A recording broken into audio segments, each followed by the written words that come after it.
let's move on to the Sony 55-inch A95K. I've been living with this TV for a little while now. It's still sitting behind me on the TV rack. I've just been finishing the video footage for the video review, which will be coming up very soon, and still got some bits and comparison stuff and so on. But I've been living with this TV for a little while now. Is it a 10 out of 10 TV? Because I gave it 10 out of 10. Is it really a 10 out of 10 TV?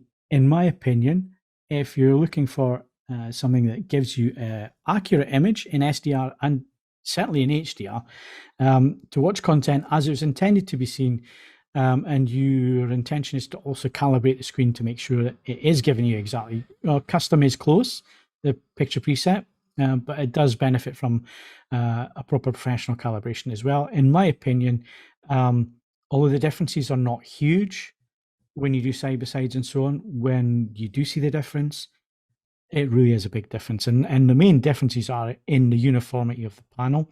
Uniformity has always been an issue for OLEDs, especially if you've got a polarized filter on there. You can see color shift and so on with 100% white slide. That's normally what we see if you move off axis.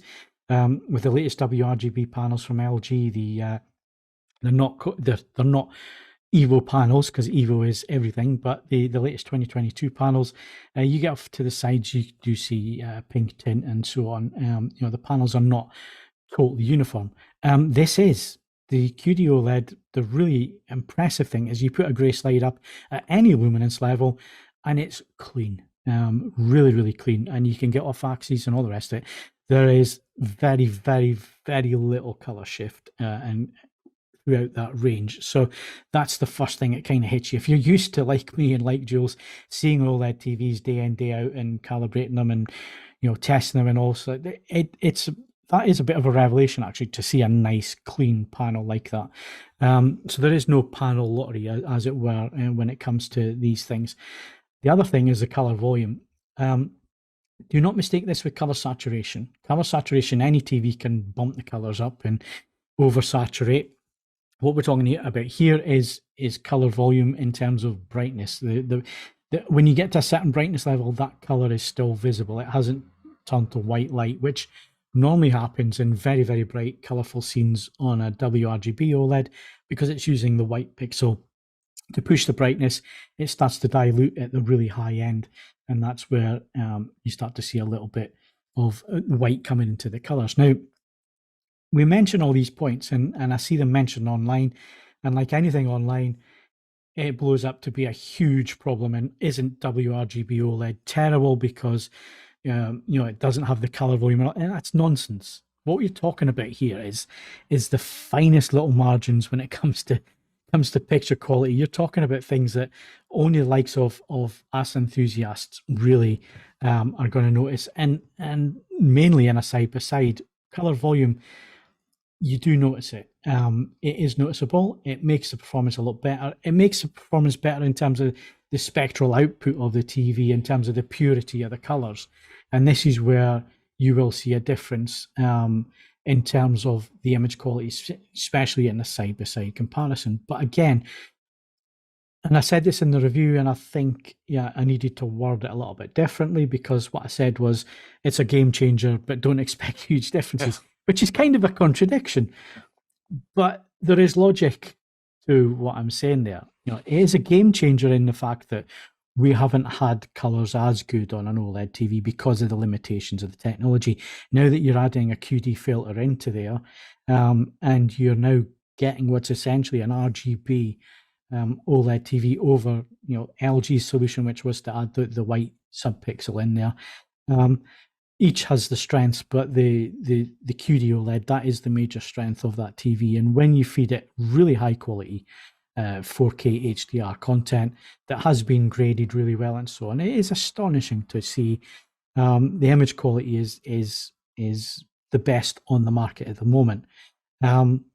Jules, you've had a look at 3 or 4 of these. Calibrated them in the field. So I've looked at a review sample. You've seen 3 customers' TVs. So in terms of what I'm saying, am I absolutely agree? Market? Right. Okay. I know it's a seriously nice television, really nice. And when you mentioned about the uniformity issues, the forums are often full of people with, pictures of their 5% slides or whatever going up there. Is this okay? No such anxiety with these. That everyone I've seen, as you said, has been beautifully clean. And that's just a revelation. And it makes me, I've got an LG C1 in my living room here, and that's got a little bit of vignetting and a little bit of brightness at the bottom of the edge. But these are just beautiful, really clean. And everything you said about the color volume is absolutely correct as well. Does it make every other display obsolete overnight? No, it doesn't, because they're still really nice TVs. Whether you get a G2, a C2, or maybe an LZ 2000 panel, really fantastic TVs. But it does have that color volume, which is noticeable, it's really nice, and they calibrate beautifully as well. And the Sony controls allow you to do that, so you can get really accurate colors, really accurate gamma, grayscale. It's a lovely TV. Yeah, it's expensive. That's true, and it's not perfect in any way whatsoever. So a lot of people questioned why I gave it a 10 out of 10. Myself and Jules have just discussed why it gets a 10 out of 10. It's in the picture quality area that it really scores. And the other thing with Sony is that their image processing is absolutely spot on. Probably one of the best on the market at the moment. LG is catching them up, but Sony is still king when it comes to that. Motion is superb. Really, really nice motion. So in terms of picture quality, it ticks all the right boxes. In terms of design, it's going to split people right down the middle. It's a beautiful design, and it's a flagship TV, but, the monolith design, the lean back, the fact you can't get a soundbar under there unless you go and buy an aftermarket Visa stand to put it on and so on, it does create problems. The other side is gaming. Yeah. It's not a great gaming TV. I mean, you can game on it, not a problem. There's two HDMI 2.1 inputs there. One of them is EARC. The problem is if you want to use EARC, you're cut down to one HDMI 2.1 input. That could cause problems for you. So if you're a gamer, I'm going to say stick with LG.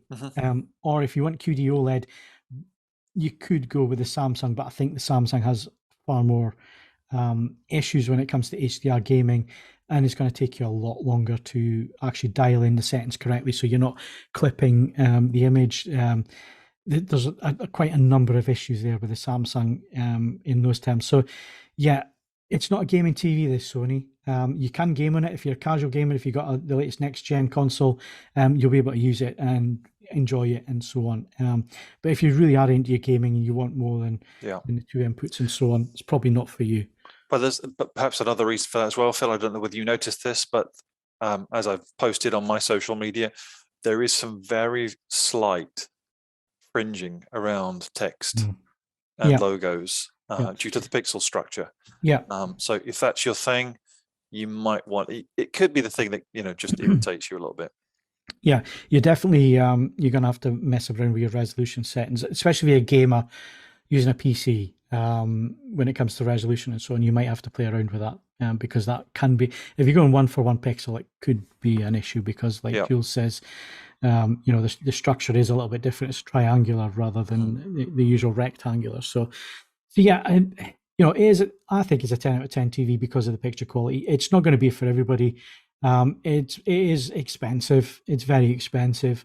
If you can afford it, if cinema is your thing, if movie watching is your thing, if you want something that's going to be, give you the content as it's intended to be seen and is the best on the market at the moment, then the Sony gets it, hands down, best in class award. But I do realize that not all of those things are going to fit everybody in, and it could put you off straight away, and that's fine. There are other choices out there. You have the Samsung S95B, good TV, build quality, not so great, but then they're trying to hit a price point which is significantly lower than the Sony at the moment. It's the same panel. The processing, not quite as good as the Sony, but not a million miles away.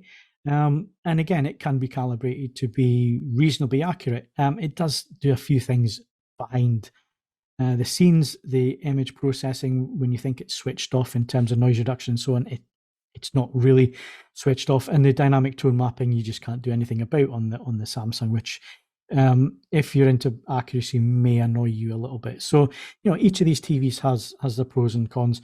The other thing is 55, 65 inch. That's it. There's no 77 or above. So if you want big screen, and you must have a TV this year, the G2, the LG G2 is the TV for you. Fantastic TV, great picture quality, very accurate as well. Doesn't have the color volume that the QD OLEDs have, but it has that immersion, 77 inches or even bigger, out there. And the pricing is not too bad either when it comes to the larger. I think the 77 G2 is about the same price as the 65 Sony, to be honest. They're within maybe £100, a couple £100 of each other. So, you pick your poison there. I think you want immersion and a great picture and great smart TV and gaming features. The LG has a lot of things tied up there. The only difference really is the uniformity of the image and the color volume and accuracy. Everything else is kind of on a par. And this is the thing I wanted to get across before we wrap up, and I'm going to wrap it up now. The review is on the website. If you want to get more in depth with it, go read the review. If you got any questions, shove them in the comment section there. I will get round to answering all the questions in there when I have the time to do that.